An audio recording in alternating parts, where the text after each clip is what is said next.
Kira bagaimana tingkat kemantapan pemilih dari masing-masing calon presiden ini, Mas Radno? Nah, angka-angka ini menunjukkan bahwa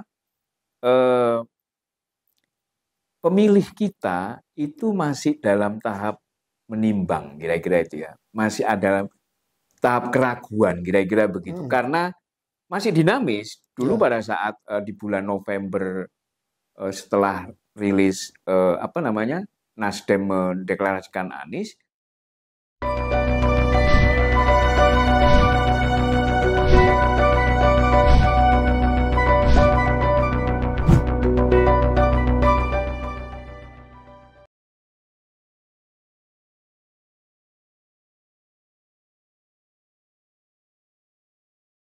Kawan-kawan, kita bertemu kembali dalam rilis survei Indopol. Kali ini kita akan membahas tentang strong voters dan swing voters dari hasil survei Indopol bulan Juni yang lalu. Bersama saya di sini sudah ada Mas Radno Sulistianto, Direktur Eksekutif Indopol Survey and Consulting. Mas Radno, apa kabar? Baik, Mas Febrian. Begini Mas Radno, kemarin kita sudah merilis hasil survei elektabilitas masing-masing calon presiden untuk pemilu 2024 nanti. Itu Pak Prabowo 31,21%, Pak Ganjar 30,48%, sementara Pak Anies Baswedan itu 26,53%. Gitu. Ada yang belum menentukan pilihan, Mas. Itu 11,77%. 11,77% ya, berarti ada undecided votersnya. Kira-kira bagaimana tingkat kemantapan pemilih dari masing-masing calon presiden ini, Mas Radno? Oke, Mas. Survei ini nampak, jadi di pemilih Prabowo, Mas, itu ada sekitar 52,3%. Itu yang sudah yakin atas pilihannya ya. Berarti sisanya kira-kira 47,7% itu masih berubah, swing voter gitu ya, swing gitu ya. Kemudian untuk Ganjar Pranowo itu nilainya agak lebih tinggi, jadi 55% gitu. Sementara yang masih bisa berubah kira-kira 43,2%. Untuk figur Anies Baswedan itu di angka 51,9%. Jadi yang masih swing voter kira-kira 45,1%. Nah, angka-angka ini menunjukkan bahwa pemilih kita itu masih dalam tahap menimbang, kira-kira itu ya. Masih ada tahap keraguan, kira-kira begitu. Karena masih dinamis. Dulu pada saat di bulan November setelah rilis Nasdem mendeklarasikan Anies, itu angkanya juga kecil begitu, sehingga ada perubahan angka setelah misalkan Prabowo hari ini naik, kira-kira gitu, Mas. Oke, Mas Radno. Ini kita lihat Pak Ganjar tingkat kemantapan pemilihnya 55%, itu lebih tinggi dibandingkan Pak Prabowo Subianto dan Pak Anies Baswedan. Ini implikasinya apa, Mas Radno? Ya, kalau kita bisa menghitung ya, kita konversi di suara pemilih DPT yang sudah dirilis KPU itu sekitar 204 juta lebih itu, maka kita bisa melihat misalkan Prabowo di angka keyakinannya 52,3% ini ketika dikalikan dikonversi di pemilih ya, 204 juta kali 31,21%, ini kurang lebih 63,66 juta pemilih, gitu ya. Kemudian dengan kemantapan 52,3%, maka ada 33,29 juta pemilih. Kemudian Ganjar Pranowo, ini ketika dikonversi 30,4%, begitu ya. Ada 62,17 juta ya, ketika dikali 204 juta lebih ini, tingkat kemantapannya 55%, sehingga konversinya menjadi 34,19 juta ya. Kemudian Anies Baswedan ini di angka 54 juta ya, ketika dikonversi elektabilitas 26,53%, ini kali 204 juta lebih. Kemudian tingkat kemantapannya ada 51,9%. Ini menjadi 28 juta. Nah, ternyata kalau dilihat dari konvensi ini, angka Ganjar Pranowo yang lebih tinggi daripada Prabowo,